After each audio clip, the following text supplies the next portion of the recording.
Hello dear student, આજનો આપણો વિષય છે વિજ્ઞાન ધોરણ 6 પાઠ 11 પ્રકાશ પડછાયો અને પરાવર્તન। આજે આપણે વૈજ્ઞાનિક કારણ વિશે અભ્યાસ કરવાના છીએ આ વિડિયોમાં। બરાબર કે વૈજ્ઞાનિક કારણો કેવી રીતે લખાય।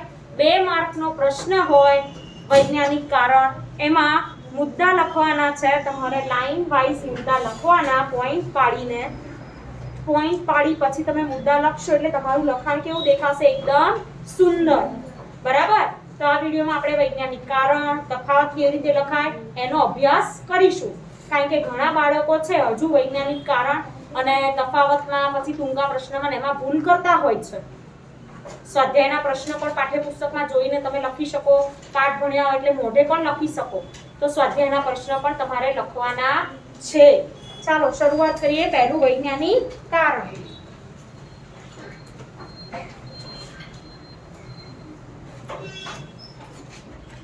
ચંદ્ર પ્રકાશ આપે છે પરંતુ તે પ્રકાશનું ઉદ્ગમ સ્થાન ગણાતો નથી।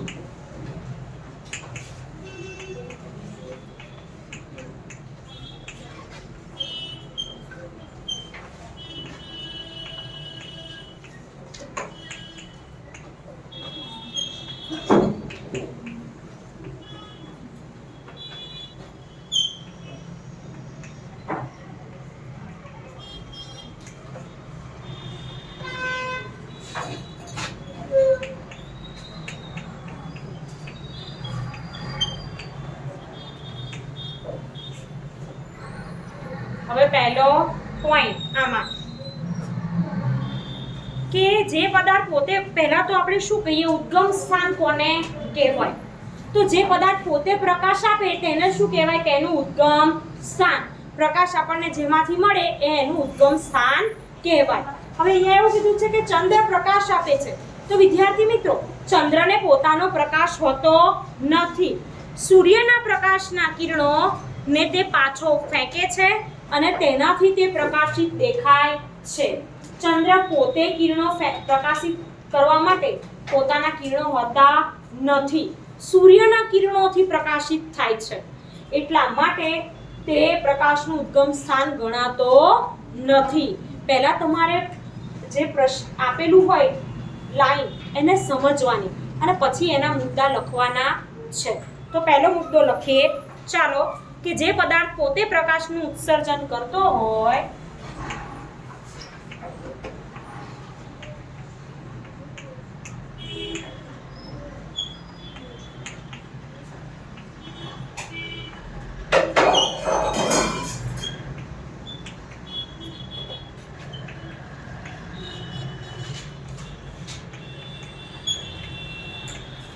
તે પ્રકાશનું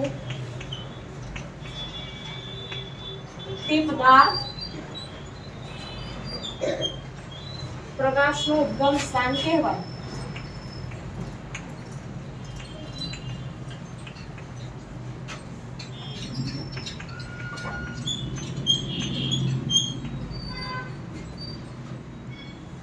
બીજો પોઈન્ટ જોઈશું આપણે, ચંદ્ર પોતે પ્રકાશનું ઉત્સર્જન કરતો નથી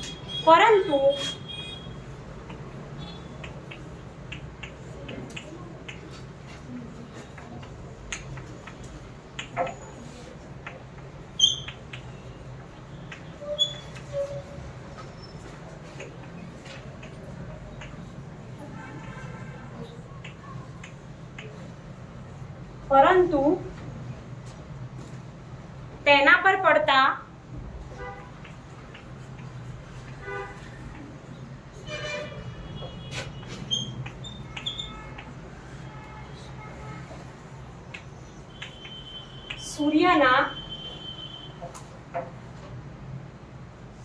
સૂર્યપ્રકાશના કિરણોને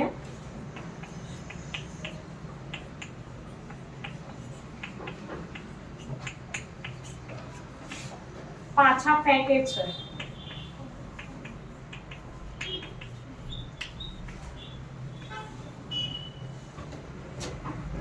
જેને કારણે તે પ્રકાશિત દેખાય છે।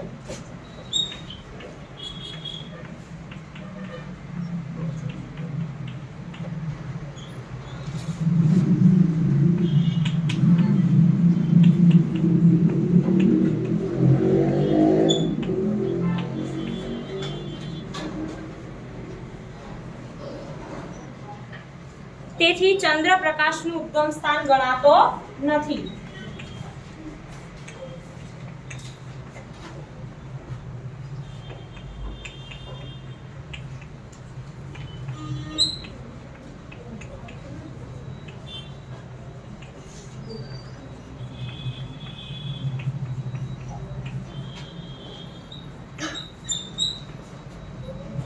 તો આવી રીતે તમારે લખવાનું છે વૈજ્ઞાનિક કારણ.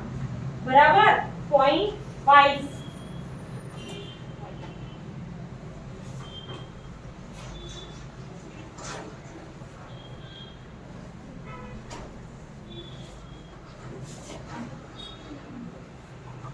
ચલો હવે બીજું વૈજ્ઞાનિક કારણ.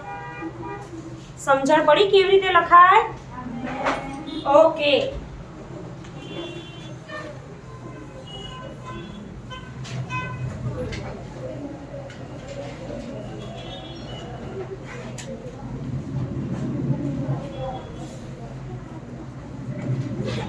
અંધારા ઓરડામાંની વસ્તુઓ આપણે જોઈ શકતા નથી. બીજો પોઈન્ટ છે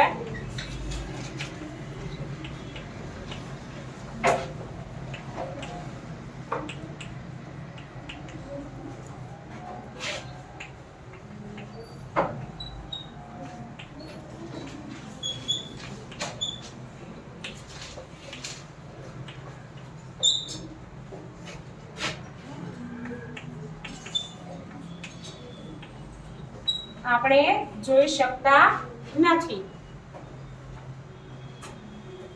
તો તમે જાણો છો કે કોઈ પણ વસ્તુને આપણે ક્યારે જોઈ શકીએ? વસ્તુ પર પ્રકાશ પડે ત્યારે. હવે વસ્તુ પર પ્રકાશ જ ના હોય તો એ વસ્તુને તમે કે હું જોઈ શકીએ નહીં. બરાબર ને? હવે ઓરડો અંધારો અંદર અંધારું હોય ઓરડામાં તો શું તમને કોઈ વસ્તુ દેખાશે? નહીં દેખાય. વસ્તુને જોવા માટે શું જરૂરી છે? પ્રકાશ. તો અંધારા ઓરડામાં પ્રકાશ હોતો નથી એટલે વસ્તુ પર પ્રકાશ પડવાનો નથી. વસ્તુ પર પ્રકાશ નહીં પડે તો આપણે વસ્તુને પણ જોઈ શકીશું નહીં. તેથી અંધારા ઓરડામાંની વસ્તુઓ આપણે જોઈ શકતા નથી. ચલો લખો પહેલો પોઈન્ટ. વસ્તુ પર પડતો પ્રકાશ પાછો ફેંકાય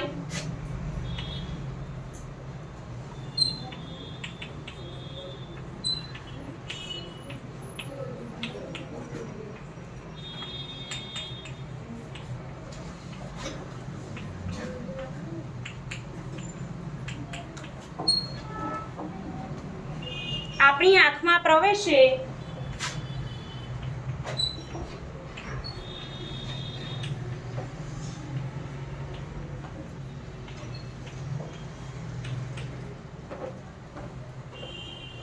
તો તે વસ્તુ જોઈ શકાય.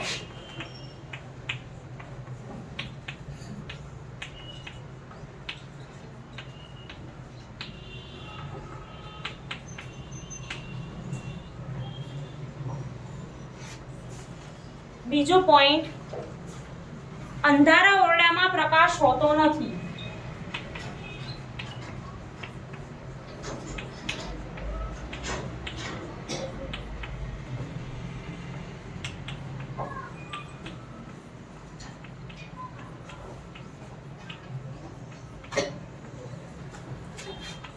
આગળનો પોઈન્ટ.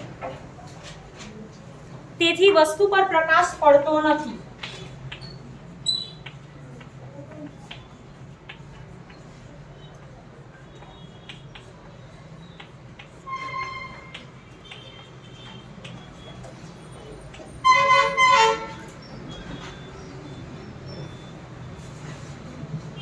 અને વસ્તુ જોઈ શકાતી નથી.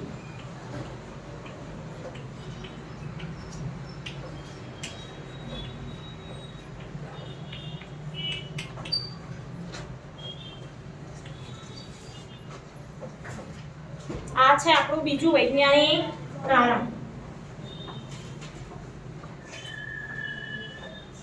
હવે આગળ જોઈએ ત્રીજું વૈજ્ઞાનિક કારણ.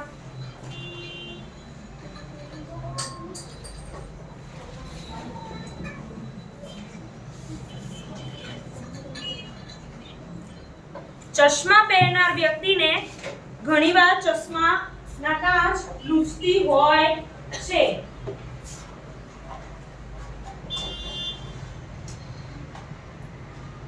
તો તમે બધા ચશ્મા પહેરો છો? અમુક વિદ્યાર્થી તમે તમારા ચશ્માના કાચ લૂછો છો? હા કે ના? કેમ લૂછો છો પ્રેરણા? બોલો. અરે પ્રાર્થના બોલો. કારણ કે તેમાં અમુક વાર ડાઘા આવી જાય છે. ઓકે, ડાઘા આવી જાય, બરાબર ને? એટલે તમને ડાઘા આવે તો શું થાય? ચોખ્ખું દેખાય નહીં, બરાબર? તો બીજું કોણ કહેશે? ચાલો, કેમ ચશ્મા લૂછો છો? બોલો જેનિશ. કેમ કે તેની ઉપર ઘણીવાર ધૂળ આવી જાય છે અને તેનાથી બરોબર દેખાતું નથી. બરાબર, ધૂળ આવી જાય એટલે તમારા ચશ્મામાં બરોબર દેખાય નહીં. બીજું કોઈ કહેશે? ચલો બોલો, વિચારો. બે જવાબ આપ્યા સાચા જ છે. ચાલો બોલો રુદ્ર. કારણ કે એના દસ્તો હોય એનાથી આપણે સાફ ના કરીએ તો એના ઉપર ડાઘા પણ પડી શકે અને સ્ક્રેચ પણ આવી શકે. હા, ડાઘા પડી શકે, સ્ક્રેચ આવી શકે, પણ એનાથી આપણે શું કરીએ? વસ્તુને જોઈ શકીએ નહીં. ઝાંખું દેખાય, ઘણીવાર દેખાય પણ નહીં. ચલો લખીએ છે વૈજ્ઞાનિક કારણ. આગળ ત્રીજો નંબર.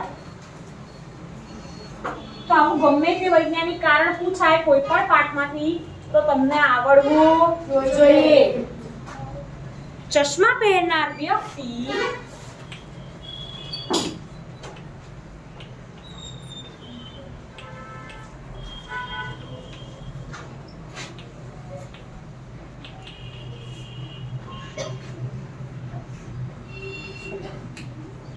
ઘણીવાર ચશ્માના કાચ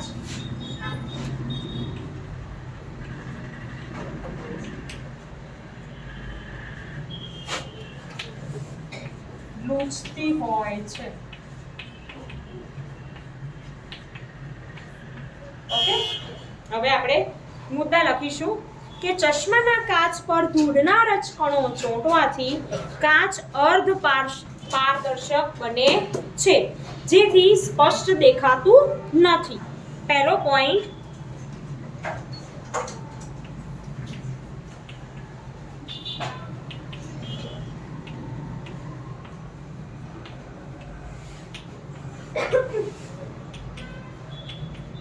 ચશ્માના કાચ પર ધૂળના રજકણો ચોંટવાથી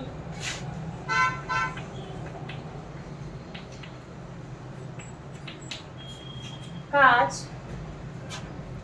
અર્ધ પારદર્શક બને છે.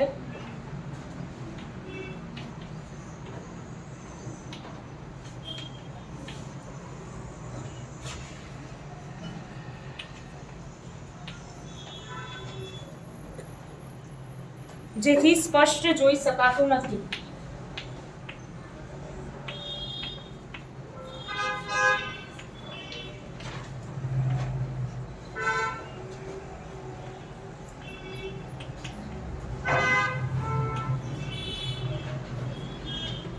બીજો પોઈન્ટ.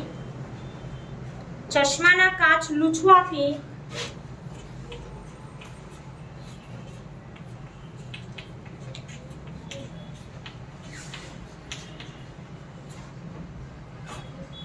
ધૂળના રજકણો દૂર થાય છે.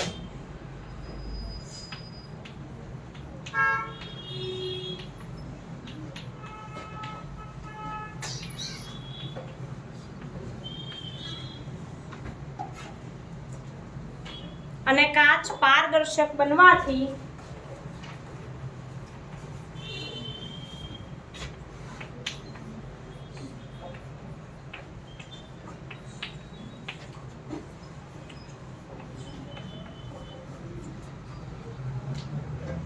સ્પષ્ટ જોઈ શકાય છે.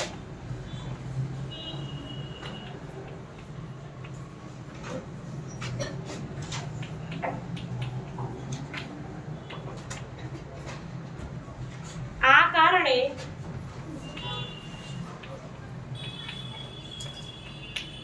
ચશ્મા પહેરનાર વ્યક્તિ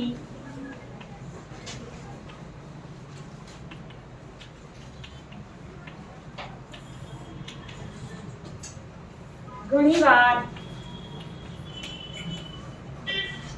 ચશ્માના કાચ લૂછતી હોય છે.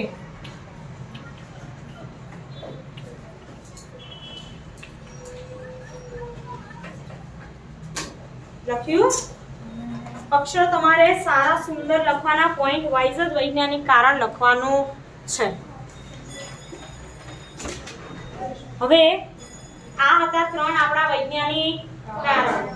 હવે વાત કરીશું આપણે તફાવત. બરાબર? ચાલો, વૈજ્ઞાનિક કારણ પોઈન્ટ વાઇઝ લખવાનું છે. તફાવતમાં પણ 2 ભાગ પાડીને લખવાનું. ઘણા બાળકો આવી રીતે જ લખી દેતા હોય તફાવતને. તફાવત કેવી રીતે લખાય એ સમજાવું. ચાલો,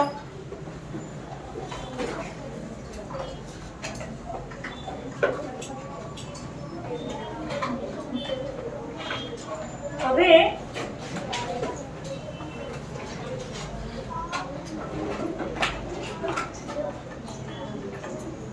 પહેલો આપણે જોઈશું પારદર્શક પદાર્થ, અપારદર્શક પદાર્થ.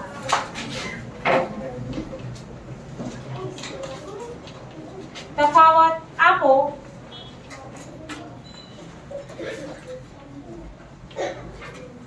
પારદર્શક પદાર્થ, અપારદર્શક પદાર્થ. ચલો, પહેલો પોઈન્ટ લખીશું આપણે પારદર્શક અને અપારદર્શક પદાર્થમાં. શું લખીશું પારદર્શકમાં? બોલો. જે પદાર્થને આપણે આજુબાજુથી દેખી શકાય છે તેને આજુબાજુથી સ્પષ્ટ દેખી શકાય તેને આરપાર સ્પષ્ટ જોઈ શકાય તેને પારદર્શક પદાર્થ કહે છે. એ ઉપરાંત બીજો પોઈન્ટ આપણે શું લખી શકીએ? પારદર્શક પદાર્થના ઉદાહરણો કાચ, બારીના કાચ તે છે. બરાબર. બેસ. બોલો. પારદર્શક પદાર્થના ઉદાહરણો કાચ, ચોખ્ખું પાણી. બરાબર છે, ઉદાહરણો લખાય. 2 પોઈન્ટમાં તમે સામ સામે શું લખશો? ઉદાહરણ. બીજું શું લખાય? બોલો અપેક્ષા. પારદર્શક પદાર્થની અંદર રહેલી વસ્તુઓને સ્પષ્ટ જોઈ શકાય છે. યસ, સ્પષ્ટ જોઈ શકાય. સૌમ્યા. તેમાંથી પ્રકાશ પસાર થાય છે. Yes, good. તેમાંથી પ્રકાશ પસાર થાય છે, તેને આરપાર જોઈ શકાય. ચલો, પહેલો પોઈન્ટ લખીશું. લખો બધા. તેમાંથી પ્રકાશ પસાર થાય છે. સામેની સાઈડ જ્યારે એનો પોઈન્ટ લખો છો તફાવતમાં, ત્યારે અહીંયા જે પોઈન્ટ લખ્યો હોય ને એનો વિરુદ્ધ પોઈન્ટ અહીંયા લખવાનો છે. ઘણા તો અહીંયા આવું લખે ને ત્યાં બાજુમાં ઉદાહરણ લખે, તો એ માર્ક્સ મળે નહીં. સામ સામે યોગ્ય પોઈન્ટ લખો. બરાબર? હવે ધ્યાન રાખજો. તો આમાં શું લખીશું? તેમાંથી પ્રકાશ પસાર થતો નથી.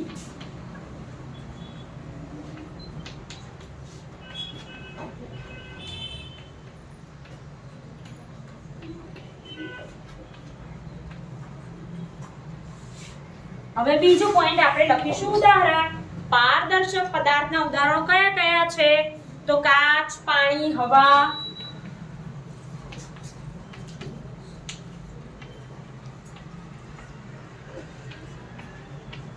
એ પારદર્શક પદાર્થના ઉદાહરણ છે.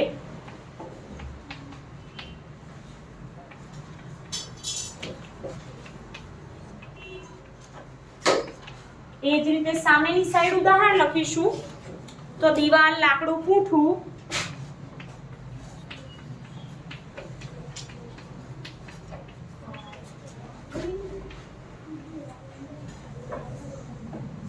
એ અપારદર્શક પદાર્થના ઉદાહરણ છે.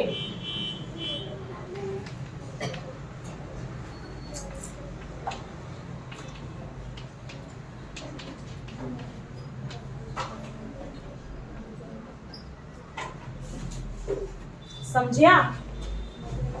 ચલો, હજુ એક્સ્ટ્રા પોઈન્ટ લખવું હોય તો પણ આપણે લખી શકીએ. ત્રીજો પોઈન્ટ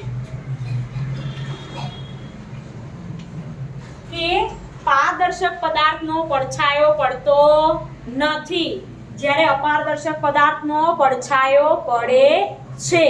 બરાબર ને? લખો.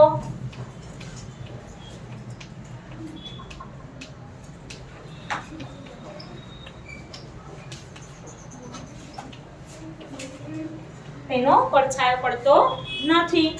સામેની સાઈડ લખીશું